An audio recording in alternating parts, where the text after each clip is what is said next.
I think you were in circles where they were talking about we should do this like button. Yeah, I mean, early on, again, at that point, 43 employee, Facebook was a startup. It was really about Mark's vision and for the platform, which was to help people share the things they care about with the people they care about.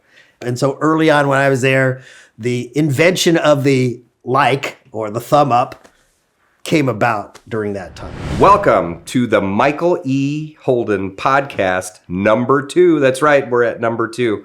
I'm really excited to share with you folks. I just finished the conversation with my best friend, Mark Chassman. He was the 43rd employee of Facebook. And we covered things like fellowship versus friendship. We heard about Mark's story as it pertains to his career and pathway in Facebook. But we heard more about what his perspective of being an executive in the social media world, the advertising world is, and some lessons for you to really consider as you're the product, the end user of a lot of these social media companies. Sit down, relax, check us out, and enjoy the show. This one's awesome. And let's get to it.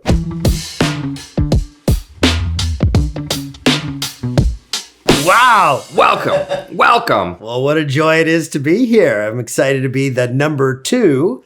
Yes. Always like in succession to your number 1 podcaster. So thanks for having me.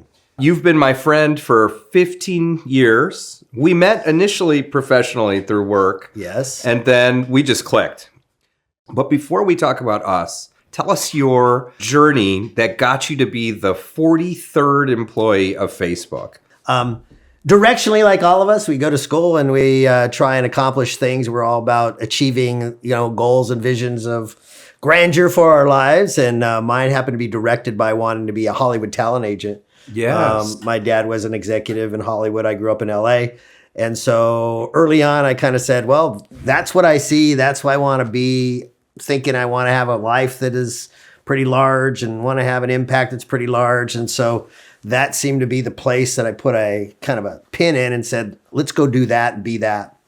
And on that journey, I found out that my wiring was not for what Hollywood was bringing my way in terms of a career path. I spent 5 years in that and literally burnt out kind of trying to be something I was not. And when I think about wiring, and much of this is what we learn about ourselves along our journey, is we learn about ourselves that we're designed or created in a particular way. Yeah. And that certain things that might be natural for other people or easily aligned with who they are aren't aligned with who you are. So for instance, being an agent in Hollywood for me was each and every day going out into the world of people who aspire to be on television or aspire to be in, motion pictures and building relationships with them and then trying to say, hey, I can represent you and then go get you work. And what I realized very early on is the kind of people who aspire to do that kind of work were not really people that I like to vibe with, that I really vibe very, very well with. Very what I call transactional in the way that they kind of approached their lives. A lot of it was the 80s, like when I started in that industry, and the way people navigated through most of that life, the transaction, the currency was literally drugs or being transactional in the way that we build relationship. And that wasn't kind of my DNA. It just didn't work well for me. So after that, I had an experience with a boss in the entertainment business who literally sat me down one day and said, you know what, you're not cut out for this business. And I was at that point in my life where I go, well, I'll show you kind of thing and prove to you. And I realized what I didn't want anymore after that 5-year stint was I didn't want to be bossed. I wanted to go take what I thought I had as value into the world and figure out how to use that. The long story to the Facebook was it was part of my journey in the entertainment, broadcast television, online media career business of 25 years to try and find the opportunity that would allow me to get in early enough, be a part of something that was being created anew, and be able to get equity in that so that I could ultimately be fully free financially so I didn't have to work for anybody anymore. Yeah. And so Facebook was one of those decisions along the way where here's an opportunity, you can get in early, you can get equity, and that equity could potentially turn into something. And I bought into that right at the tail of my actually secular work career, I call it. And that one ultimately gave me that freedom that I was looking for to go and do more of what I'm really passionate about doing. Well, let's look in a little closer the way I remember it. I remember you're in Anchorage. You've worked at companies like AOL. You've been in I think you were actually the head of it was like a TV network in Anchorage. Oh, I ran the ABC television affiliates in Anchorage and Fairbanks and Juneau, Alaska. So, I mean, this has been your business for a quarter century. And finally, you're like, no. I meant for more. The talents that are within me and the things that I command that are gifts from above, I could do more. Exactly. But by the time you got a call from Zuckerberg, I think I remember years ago, you're like, there's this kid, Zuckerberg. He's a college dropout, and he makes some website that kids talk to each other, like from college to college. And Zuckerberg at the time couldn't pay you. Well, the truth was, a very close friend of mine who I had hired in broadcast television, who had worked for me, got recruited to be the first chief revenue officer for Facebook.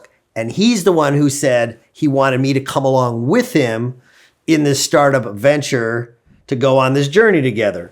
I was living in Chicago, raising a family. I was actually at a point in my life where I'm kind of done trying to do somebody else's thing. I want to figure out what the thing is that God has for me, and then pursue that path. And I was kind of in what I call a 1-year sabbatical time frame that I committed to myself of not taking opportunities that were coming at me, but trying to figure out what were the opportunities that I wanted to lean into that allow me to create that freedom that I was talking about earlier.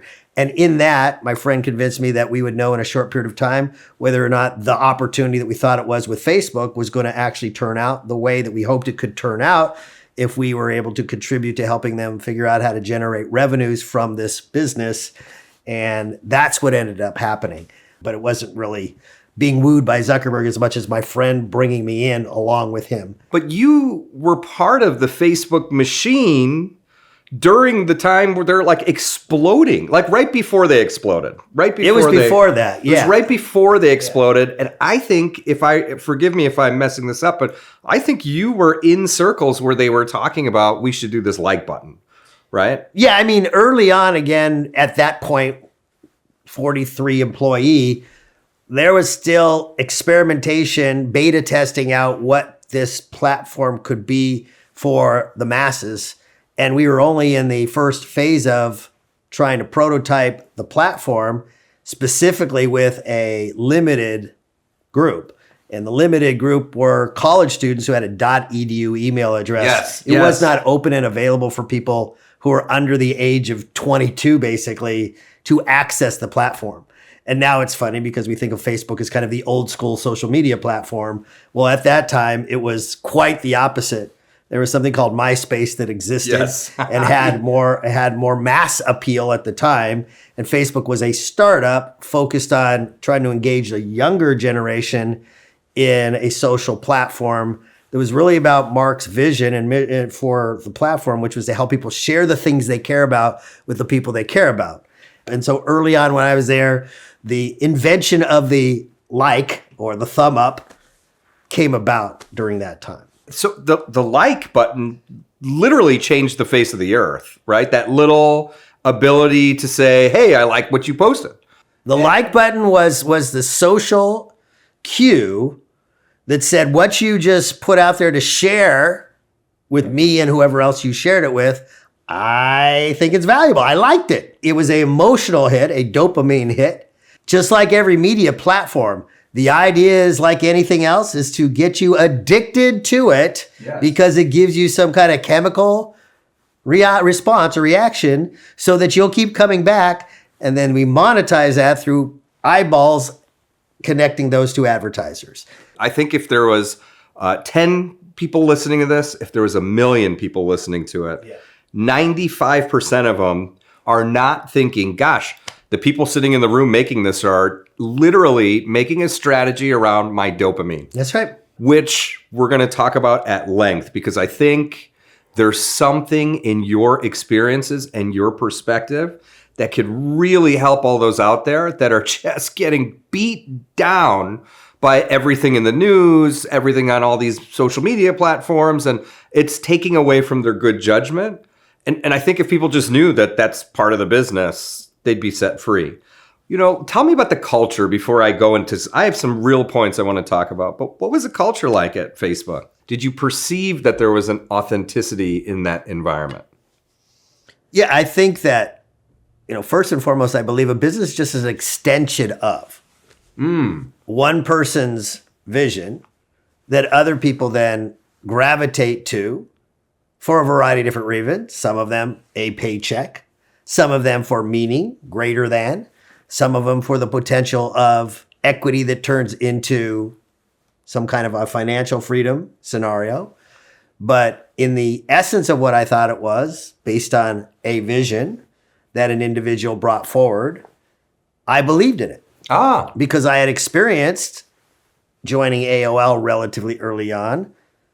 What happens when people are meaning focused on what the potential of the coming together to accomplish something greater than self can actually look like.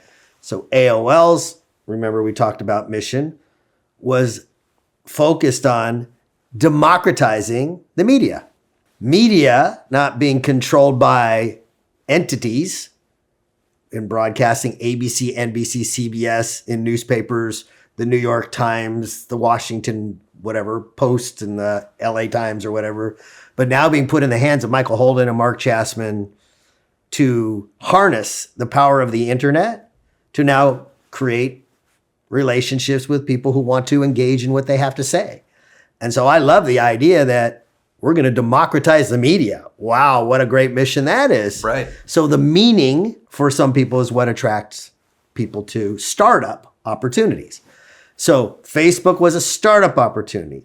Its mission was help people share the things they care about with the people they care about, using the medium of connectivity, which is the internet, to try and bring a new value proposition to humanity. So in an early startup, people show up there for different reasons, and they become the catalyst for making this happen. They also bring the chaos. Yes, yes. The chaos. Well said. People bring the catalyst, people bring the chaos. Yeah. If it's a startup, there aren't a lot of systems by which things are done. So sometimes people call it the wild, wild west. And so in the wild, wild west, sometimes good people get shot. Yes. And so I was there 15 months. I think I'm a pretty good person. I got shot. 15 months. Yes. That's what happened. Came for the mission, but hedge my equity. Yes. Meaning I was there to say, if we achieve this mission, get on this path, this company could be worth something. Yeah. And I could be a contributor to that. But in the wild, wild west, if stuff's going to happen, then use your wisdom to try and make sure that you protect yourself. So had an employment agreement that said, if you decide to shoot me, basically, right? Yeah. Without cause, then the equity that you promised me that I could earn by showing up and adding value to your company, you will pay out then and there. And that's what happened.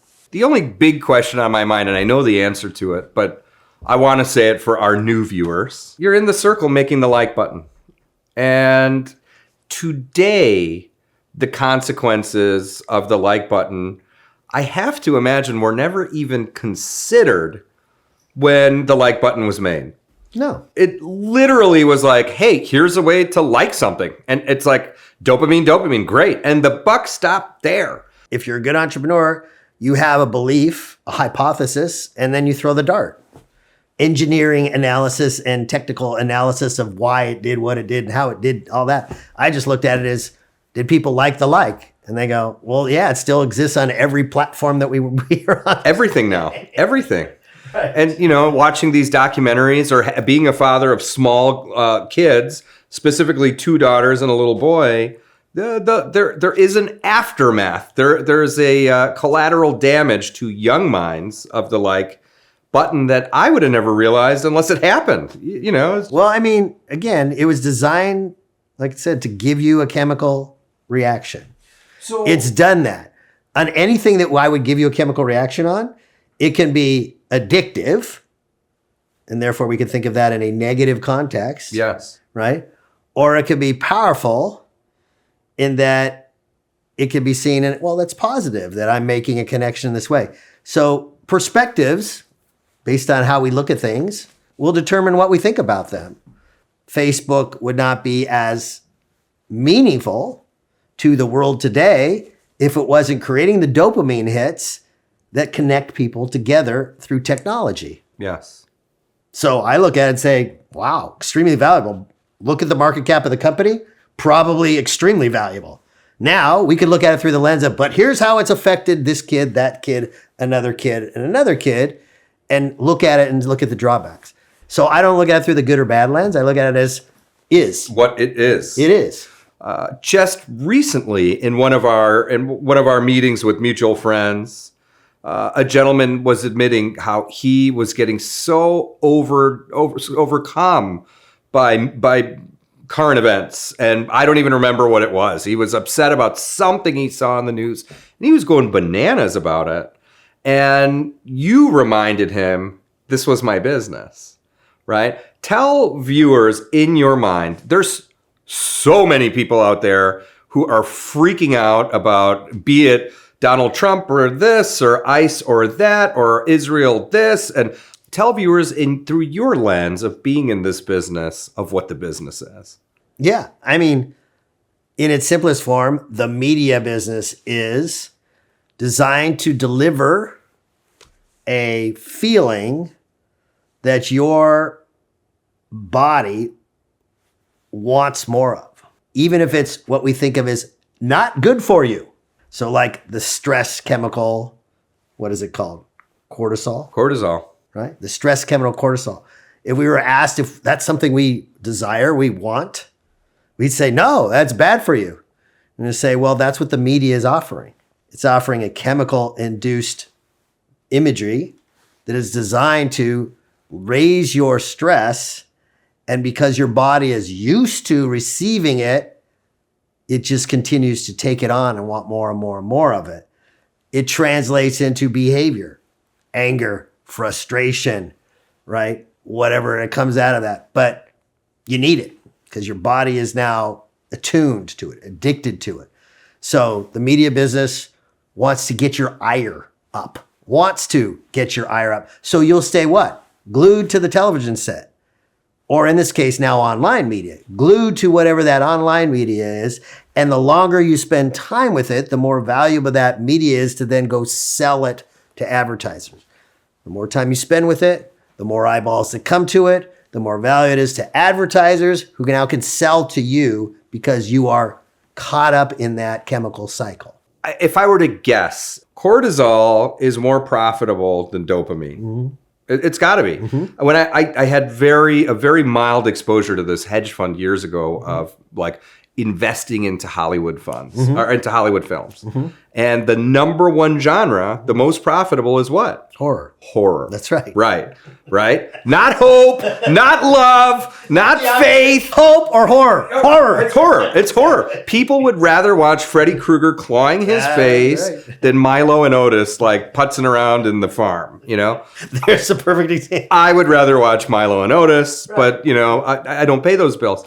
The other thing that's so important that people just don't realize is that they are straight up the product. Mm-hmm. And it's like, that's it. Oh, you're feeling like the news is too much? Oh, you can't take it anymore? It's because you are the end user. That's right.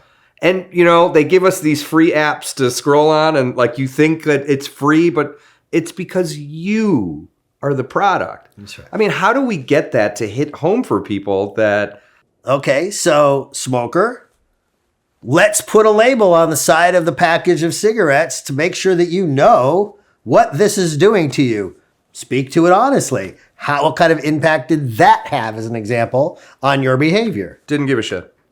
Like, not even a little bit. So back to the question is, what can you do until you as an individual decide that the crisis you are experiencing as a result of your own personal behavior warrants the trade-off, whatever that is, die in my mind or stop smoking. Until that equation works in your own personal mind, the answer is nothing. Wow, you're right, man. There was no one in the world who could convince me that I needed to stop smoking. And even if, someone came and said, you're the product of this company, I'd be like, so what? It only stopped when I was ready. And then I found whatever pathway to take to just be done. And it was easy after I realized I was done. Right. It was not easy when I didn't want. So I guess that's it. When, if our friends come, our family members come and say, I can't stand all this news, it's making me lose sleep, I'm filled with anxiety. It's like, well, you have to decide at one point you're going to let it stop affecting you. Well, what we get to decide, and again, I love Viktor Frankl for this, right? Man's Search for Meaning, really contextualize the idea that there is stimulus, there is response, and in between those two things, and it comes at us, we've talked about it, 60,000 thoughts a day, stimuli, response, is choice. Yes. We then get to choose. And in that choice is our life. The collective of those choices is our life. If we want our life to change, in whatever realm or under construct we want to look at for it to change, then we now have to think about the choices we're making relative to the stimuli that's coming our way and alter those choices. But we have the power of doing that because we as humans have been given something uniquely from God, which is a mind. Yes. Yes. And free will. And so what do we want to program our mind and our free will with? Choice. Man, I'm just thinking about when I returned. I left Illinois for like a decade. And when I returned, I met you maybe in the first week that I was back. We met in our place. Yeah. And I was telling you about how horrific the journey was and all this crazy stuff. Cancer, super sick kids, all this, all the while the corporate thing was swimmingly working well. Mm-hmm. And when I was explaining it to you, it was all crisis, And as you're looking at me, that conversation was the beginning of the transformation, even though we still stayed in touch. Yeah. But in essence, you're like, you chose this. Maybe a lot of us don't realize that we actually have the choice. And I think that's the part, again, just when we get clarity of who we are, how we're uniquely designed, each and every one of us, we start to get clarity that there are things that we bring to the world and to one another that is unique. And so don't say this in a braggadocious way, but God made it clear to me at some point in my life that, Mark, I'm using you to awaken others who are not necessarily deeply steeped in religion, that I, God, am who I say I am. And in that awakening, it's helping people, right, reconcile back to who God says he is in our lives in relationships with those people. And so in my relationship with Michael, I just try and show up and be Mark. And Mark shows up to try and awaken Michael to who God designed and purposed you to be. Right. So that then you can experience his promise. And why can I do that? Because he's done that for me. And so living true to who he's designed and purposed me to be is to just show up in that way and try and show up in that way for others. And not everybody wants what I'm bringing. And that's okay. And that's okay. That's okay. That's right. I call that authenticity. Ding, ding, ding, ding. Which, by the way, as you know, I dedicate the book to you. Thank you. But these are revelations with intention. So some of the intention came as a result of after 40 years of doing life, right? I, like you, end up with a physical situation that did not know how to address, sat in a hospital for 48 hours, ran all the physical tests, and they say, we see nothing wrong with you. Well, then what happened? And they said, burnout. Yeah. And then I just ended up saying, what the hell does that mean? And what I got for myself was, the things that you're thinking about are killing you. Yes. The things that you're thinking about are affecting you physically. And that's when I started opening myself up to, I don't want to live like that anymore. So I need to think about and rethink about the things I'm thinking about so that I can experience greater peace and greater joy and greater purpose, meaning in my life. That's where I went on that path. A lot of people do. They call it midlife crisis. 40. God gets our attention with something that we then look back on and say, well, that was my midlife crisis. Well, I had that.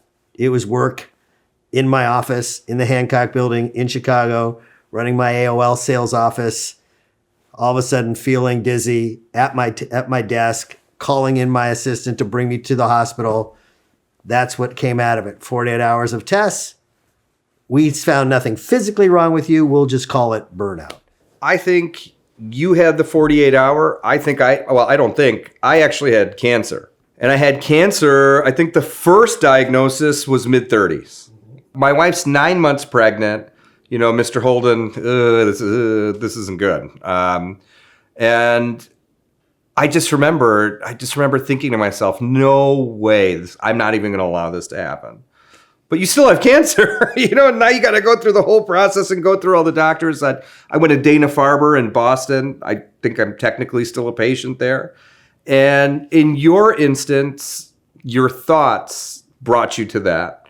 And I believe that the same thing happened to me, except maybe my thoughts had that many more daggers, right? Yeah. And I believe even now, Marcus Aurelius, I don't quote him as much as I used to, but he's one of my faves. I love Marcus Aurelius. And I was just telling the 11 and 12-year-old girls on a walk where I said, girls, your life will only be as good as the quality of your thoughts.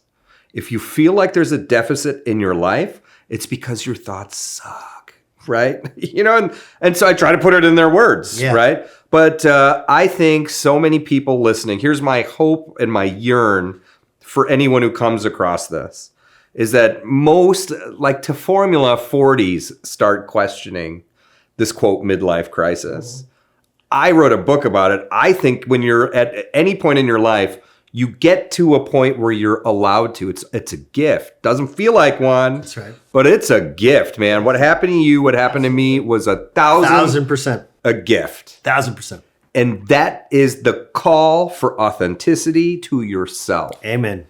And if you don't have it, you're going to get sick and you're going to die. Right on. Or you're going to start doing messed Right up on. things. Right on. Right? But then there's the work that needs to be done Yes.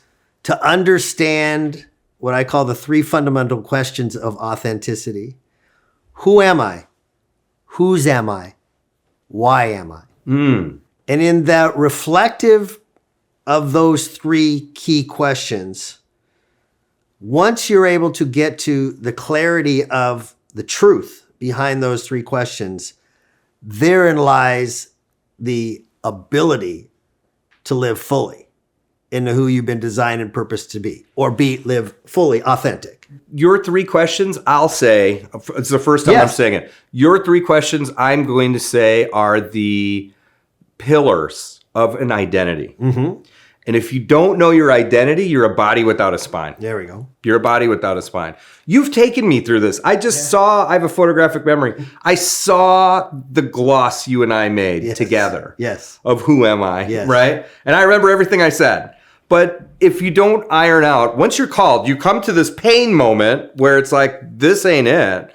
And it's like you have to ask yourself, well, why is it not it? Who am I? And it sounds simple, but it's like the $1 million question when you come to this moment.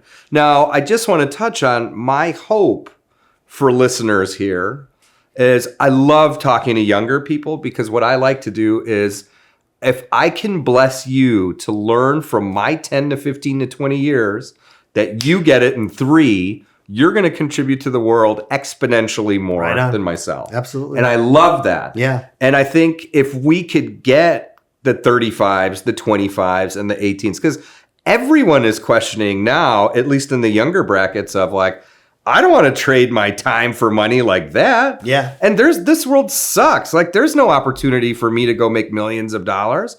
I'm going to go do what makes me happy. But then they don't feel happy because they don't feel like they've been given a shot and their ID or their identification, their ID I don't think young folks have that many resources to even be asked those questions. Well, I think what you're saying, and I believe exactly the same, is our responsibility to the lives that we've been able to experience is to help the next generation inherit our wisdom. And in the inheritance of the wisdom, it's an opportunity to accelerate their lives Yes. to a more abundant place sooner than later. Yes. But the understanding that we all have free will, as it took us, whatever the time frame was, to get to that clarification, that clarity, it will help that it will be the same for them. So for the last 15 years of clarity on what I consider my call, help people live fully into God's design and purpose for their life, I've recognized that the on-ramp to people doing the work in a committed and consistent way to that is a crisis point. Oh, yeah. And people define crises differently. So I found that people like the idea of what I'm saying. Oh, I love the idea of better understanding God's design and purpose for my life and living into that. But their commitment and consistency to doing the work that it requires to get on that path, they jump off very quickly when they're still in that phase of life where they're trying to woo their wife. They're trying to make their first promotion, in the world. The basic things that people are pursuing because the world lays out their path for the life that you're supposed to have. And again, until the crisis point actually shows up, there isn't enough impetus for the kind of change that I'm talking about. And that is through testing my same hypothesis that I hope for, that I could show up and help earlier in somebody's generational time frame so they didn't have to have the midlife Yes. crisis experience. And I find, again, very few people are willing to go on that path in a committed and consistent way. Now, you know some of those people, right? Yeah. David Abieri is an example of a person who I met at a college who has been consistent and committed on that journey. And now it's more than 10 years later and, right, been able to see that. But even in that, he will say, I had a crisis. It wasn't at midlife. It was a lot earlier, but I recognized what it was and was able to get on a recovery path and a better path sooner than later, because the foundational work that we're talking about doing, which is continually to help people reflect on, you're more than just a financial services representative or a lock doctor or lawyer or small business owner. You're a person designed and created for something greater than, by a creator who created you in his image to create. Yes. And now it's about how do we discover and define what that is. And when you get on that path sooner and you can't stay on that path, then I believe that you can avoid some of those midlife crises and have a much richer life longer. Simply stated, pain or epiphany. Yeah, there you go. And in my experience, because, I thought, because Yes. you'd hear something and you have this epiphany, sounds great. But if I'm being honest, it's never amounted to action. That's right. Never. There we go. That's, as you're talking, That's my point. I'm processing Yes, everything. yes, And it's yes. like, in my life, the only times that things really transformed was from extraordinary pain. That's right. Right? And That's right. and maybe that's just like, we now look, I was recently hospitalized, yada, yada. But I remember talking to you saying, I'm so different mentally because I've been in this situation before, right. that I now look at the pain as me being forged, right? Yes. Where I'm like, okay, the pain is here and it was a lot of pain. And the old me would just feel so bad for myself and just be stuck in that and wallow and all this. That's the old operating system, the old thinking, the old me. The new me goes, well, this pain must be fashioning me into something new. I invite it. Yes. And you look through life differently. That's right. That's the next level. To get to that is a lot. And I believe, again, just believe, we all believe different things. Is that pain, the depth of the pain, different for all of us? We have a different pain threshold. Yes. Is different for everybody, but required. Yes. For not only the epiphany, but then the transformation. And the new path. The new path actually start to be carved out. So pain being a requirement. And in a world where we all who likes pain. We don't go, hey, give me some more pain. We have physical and mental specialists who are there for our pain. This is spiritual pain. What are we doing to work through our spiritual pain? Again, if we believe in the premise that we are spiritual beings having a human experience. I'm going to go on a tangent here. I'm going to go on a big tangent here, but I have to, right? So the big tangent is today, when we experience pain in our society, we're met with a licensed professional that typically will render or give us some sort of pill that will dilute or numb the pain. Yes. And I'm specifically, I'm not talking about a bullet wound or something like that, but like, maybe I have anxiety about this or that. And instead of working through, we've created this transactional forum for money to numb something that might potentially be the catalyst for you to get to the next level. And there's yet another snare to entrap people where, I'm not feeling like everything's 100%. I need a pill. And there's a big business in that statement, right? And so it's like this whole pain. Going back to the media business, look at what are the majority of advertisements being presented to you in the broadcast media today. Pain. Right? A pill of something that is designed for some kind of a pain that now go ask your doctor for so he can make sure that he prescribes it to you, right? Where are they showing up? The pharmaceutical company showing up? In your pain. In your pain. What are you doing when you're in pain? I'm sitting back, lying on the couch, watching TV. You know what? Lying in my pain. We could go on and on because it's like I eat McDonald's 5 times a week or 10 times a week, and I feel like shit, and my cholesterol's through the roof. Yes. Take a pill. Just keep eating the shit. Keep shoveling the shit. Here's a pill. It'll make it better. That's right. How about stop shoveling the shit? Yeah. We can debate where we think the problem is. The problem capitalism? Is the problem the people who are wanting to understand our brains work in a particular way and feed it in the way that we become addicted? Are they to blame, or is it us who then have stimuli, information coming in our brain, choice, and then the results that come as a result of that? I would argue that if we help more people understand stimuli, its effect on the choices that they make, and therefore the results that they're getting in their life, and we're supported in learning how to alter what it is that they actually think and therefore believe and therefore choose and therefore respond to, now we're empowering people. And so back to how do we do a better job of equipping people to live the life that God designed and purposed them to experience? Man, I think how is we start enabling people to find and join community, which is something that doesn't exist in our community, which is bananas, right? Like I grew up Roman Catholic. Forgive me. There was really no community. I think your wife is Catholic. There was really no actual straight up brotherhood, family community. Like I'm struggling with this. It was more like, I would joke, and I mean this very respectfully. I'm still Roman Catholic, but I'm joking. I'm not joking. I don't know what I'm saying, but I would say, just say it. You go to church, you do the holy aerobics, right? You kneel, you sit, you kneel, and you get out of there, right? And like, that's it. And it's the same thing every time. And it's like, what if and there's been many times I've gone there in tears because life is happening to me. There's no one I could talk to.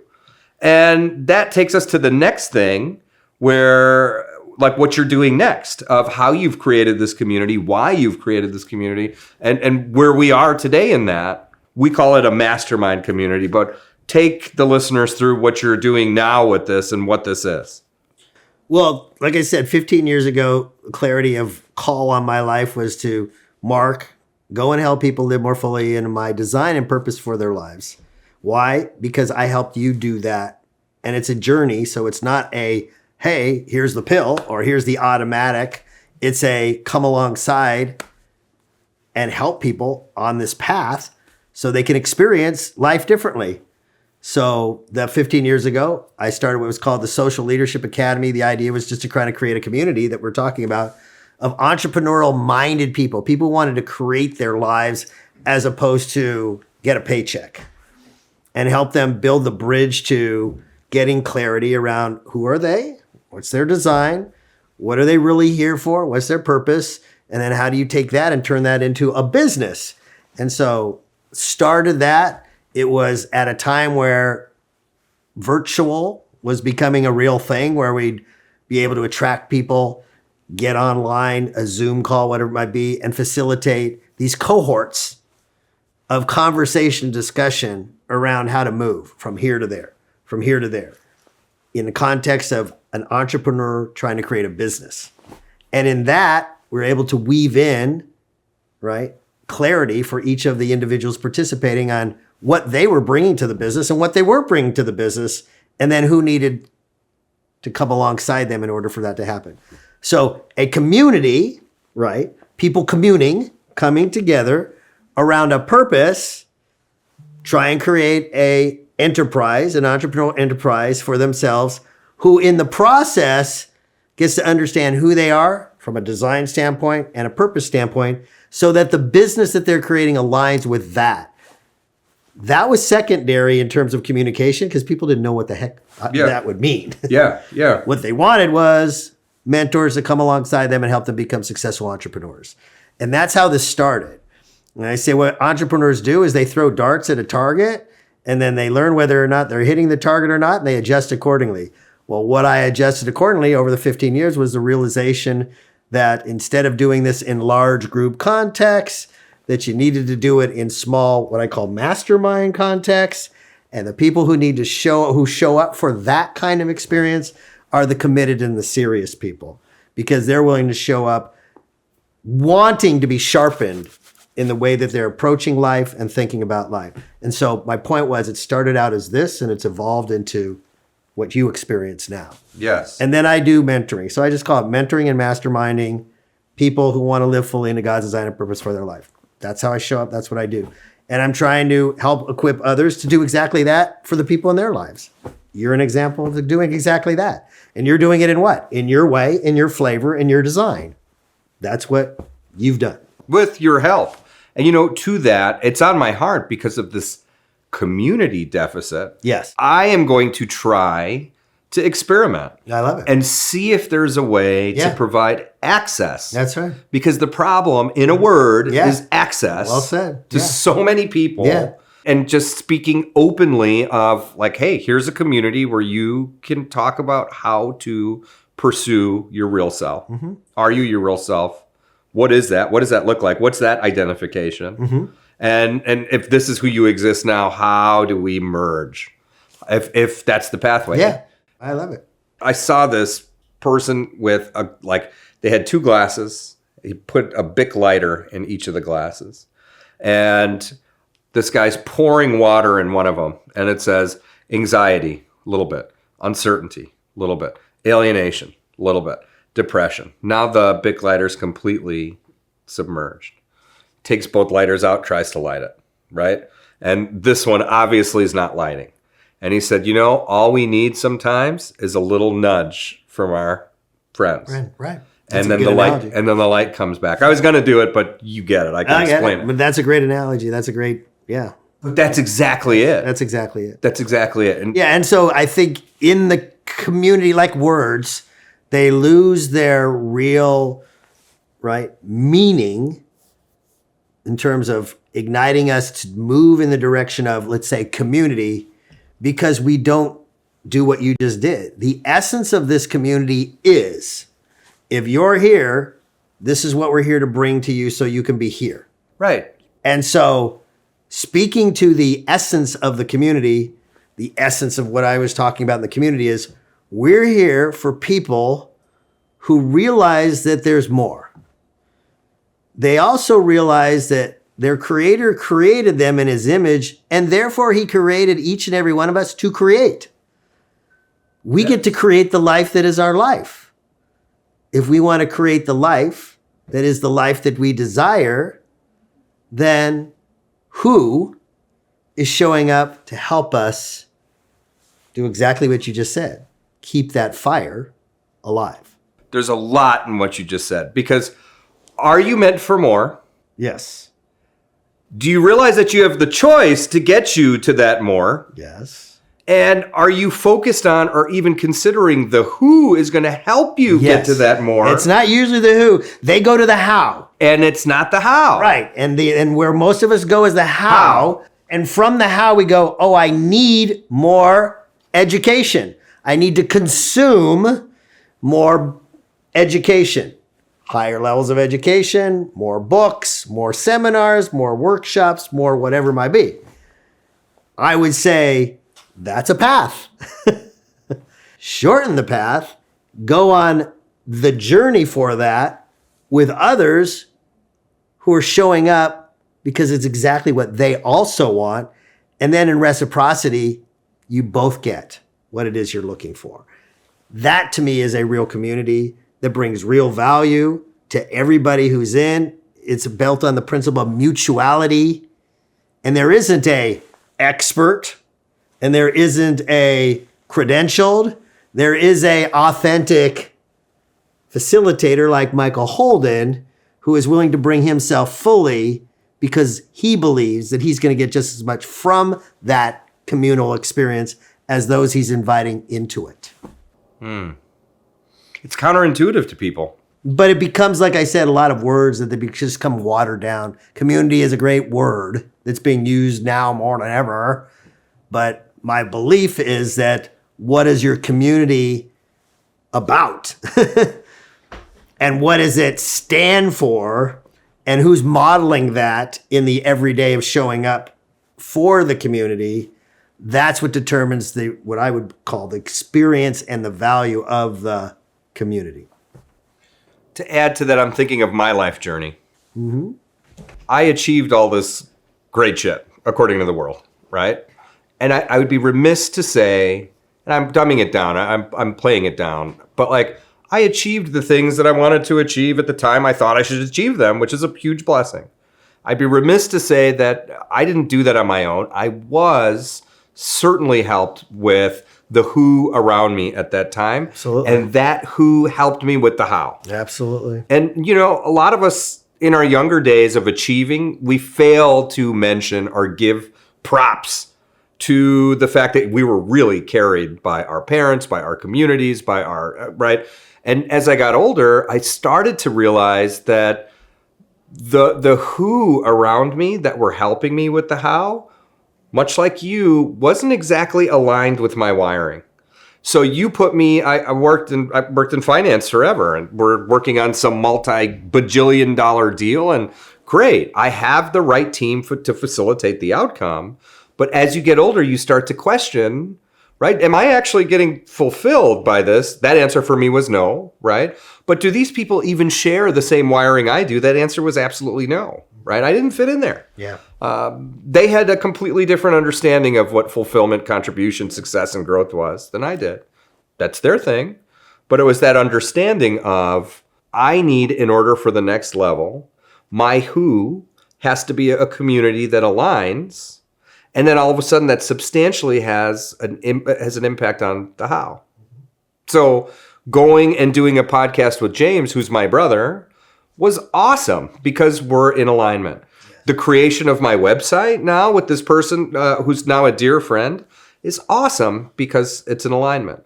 Doing a podcast with you and having Troy Cruz here it's really you're looking at, I always joke and say it's like, my life right now is the end of every Adam Sandler's movie, right? The end of every Adam Sandler's movie is all the people throughout the movie at a party together, right? And, you know, it's like the guy buying from McDonald's or this, or, you know, and it's like all the people the main character has clicked with or is cool with or is kind with. They're all just think about any movie with Adam, if it was Happy Gilmore, if it was whatever. But that's where I would love to help people create communities, is that you now align yourself with people who are, like-minded, aligned, and then use your blessing of creation from that launch pad. Yeah. That might change the world. I don't know if I'm mumbling or if I'm ranting here. I still think, as an entrepreneur, it's take your hypothesis, start throwing the dart, hoping that people will want to come into this experience what I intend to have them experience. They'll experience that, and they'll experience other things. Some of them will come back at you and saying, I didn't like this. Others will say, do more of this. But nothing happens until leaders like yourself show up and start throwing darts. Mark, what else would you like, anything you have on your heart for the benefit of people who might listen to this that you'd like to communicate? Yeah, I mean, I think we said it, and we said it in a variety of different ways, but, the belief that I hold truest in my life and in the hands that I try and bring to those who want to engage in relationship with me, my children, is this, that the life that is our life, we have created by the beliefs that we hold true. I've created, you've created your life, you've created your life. We've created based on the beliefs that we hold true. If we want our lives to be different, we have to be willing to look at the beliefs that we are holding in our hands and ask ourselves, are those beliefs, right, getting me to where I desire to go as it relates to my life, or holding me back from where I want to go in relation to that life? And that you can't do alone. To the point about community, you need others to be able to come alongside you in that, because we all have blind spots. And even sometimes we can't see what is deeply rooted in our subconscious programming about what it is we actually believe. I love that. And the word, because it happens to all of us. How many times have I called you with distorted beliefs of the situation I was in? Exactly. And because of our friendship, Yes, and our fellowship, yes, because I will say there's a difference between friendship and fellowship. yes. And I'll actually ask you to expand on that. But how many times have I called you with a distorted belief system where you lovingly say, okay, that's one way to look at it, but what about this? And then boom, I'm like aligned. Like, holy cow, you brought me back. Like a million times. Yes. But for viewers, let's talk about fellowship and friendship. Mark, you break it down because I learned this from you. Yeah, I highly value fellowship and think about it as a dichotomy relative to friendship. And the differentiator in the way that I think about it is, like I said, coming alongside one another as we're going on life's journey and being there for our blind spots, being there to bring a perspective based on our own beliefs and our own experiences that then allows that person to then determine whether or not a course correction or a different direction might be helpful because somebody's able to bring you a different perspective. So people who are in fellowship show up bringing perspective. People in friendship might show up to throw a bowling ball down the alley or go hang out at a Bears game or go shoot, clays. Activity type of things. But people in fellowship are showing up to love their other by helping bring perspective so that then they can choose directionally how to live their lives. And so I'm a big believer that in the fellowship construct is that kind of intention. Are you showing up here to help bring perspective to others? Are you showing up just to get what you want and then move on with whatever that might be? And so I just think of them as two different dichotomies. Well, this has been really helpful for me in my life. Yeah. Right? Because I look at my relationship with you, 15 years. I say you're one of my best friends, if not my best friend, but our relationship is primarily fellowship. Mm-hmm. We do the friendship stuff once in a while. Yeah, we do the golf outing and a bocce ball, but that's like 1% of how we know each other. Absolutely. 99% is let's roll up the sleeves and let's get to work. Let's get real. Right? This is your book again. This is authenticity. Like that's the lane that I am in, right? Today relative to not just, but friendships, because it's the evolution of our beings and our living. And I say that with love and also being the elder in the room at 64 to say, this is where I'm at. This is where I'm at in my life. So high value for fellowship, not anti-friendship, but less value. Totally. And I have 3 friends that I have a fellowship, and they're all in our group, right? Mm-hmm. And of those 3 friends, it's funny to me, I never have to call you the day of an appointment and say, confirming our meeting today, right? But I have to do that with everyone else. And I hate it. It drives me crazy. It's like my pet peeve. Like, make your yeses yes and your nos no. But of these friends, they're my only friends that I show up with excitement, a notebook in hand, ready to take notes about what I'm about to hear. The rest, anyone listening to this, if you think about 100 of your friends and 100 of your experiences, no one's bringing a notebook because they can't miss a word. Right. Well, that's friendship. Like friendship, you're not bringing that notebook. Fellowship, you are expanding each other. Exactly. And you're eager to do it. Exactly. And I think in the spirit of trying to create these communities, I think people need to know that there's a difference between fellowship and friendship. Yeah. Because if you want a community of friendship, go to the bar. Go to Buffalo Wild Wings. And I think, I've tried a variety of different ways to do what I just did, is to try and express the way I think about it being different. But I think that, right, the way that you show up in a friendship versus the way that you show up in the fellowship is, like I said, you show up in a fellowship. I'm here, pad and paper, wanting to enthusiastically here to show up for the others in the room, wanting to bring the fullness of me to what they're trying to navigate through, and vice versa. They're also showing up for that same reason. Right. And it's a different relational dynamic. What encouragement would you have for people listening to this if they've come this far and listened to all of it? What would you say they should ask of themselves before coming to this November 20th live talk forum? Yeah. I mean, it goes back to what the question you asked me about, what's the one thing you want to leave? The question then becomes, is the life that I've created the life, right, that I'm content with?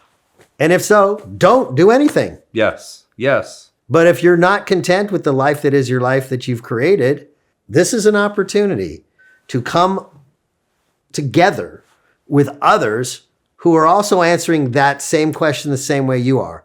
I am not content with the life that I've created, and I believe that there's more. Man, choice is the word that I'm going to sum up our interaction with. Because you have a choice for literally anything, right? And even in times where we think we don't have choice, there's still choices to be had. There are things to control in worlds where there's so much that we can't control. And you have the wisdom to discern what that is. I choose to say, I love you. Thank you, brother. And you make it so easy, Mark. You've been, I want to say to the whole world, you make it so easy to admire you and to love you. And the work that you do is holy. It's holy. I've watched the magic not only transform me, and I bring that light to my family and transform the family, but I've seen you do it time and time again with other men who are actually now my good friends. And you are the OG, right? I said you're the original gangster, the original God gangster of this whole outfit. And I just have such an amount of love that there's no words for. I love you, brother. I love you too. And I have to say this, and I don't mean this in a trite way or a religious way, but to God be the glory. When we think about our being as a force that is created by something that is, right, abstract in the context of faith, belief in something we cannot see, but we experience things in life that we cannot explain, it can only be for me that there is a God who loves us, who created us for a purpose with a particular design to experience abundance in our lives, a life that is full. And for that, I have to say, for God be the glory. Amen. To all things, glory be to God. I was just watching something in scrolling or somewhere where they're talking about the possibility of aliens. And this gentleman says, even just for the logical people, the scientific oriented people, the non-religious people, the naysayers, just the possibility that God could be true, we would be doing an extraordinary disservice to not fathom the infinite possibilities that come from that posing of God is true. Like, you would do a huge disservice. This is for I'm not recruiting. Maybe I am, I don't know. But for me, for those who are weary of, oh man, they're talking God, I'm changing, right? Like, do you serve yourself to shut that out, or at least explore the option that it could be true, right? So with that, all glory to God, all glory just to feeling blessed. And I do feel blessed. Your friendship makes me feel blessed. Troy Cruz, you make me feel blessed. Thank you, Troy Cruz. Thanks, man. Thanks. We'll give you the heart, dude. Shout out to Troy Cruz. All right. Look there, brother. I love you, brother. Thanks. That was cool, man. You were able to bring to me what I wanted.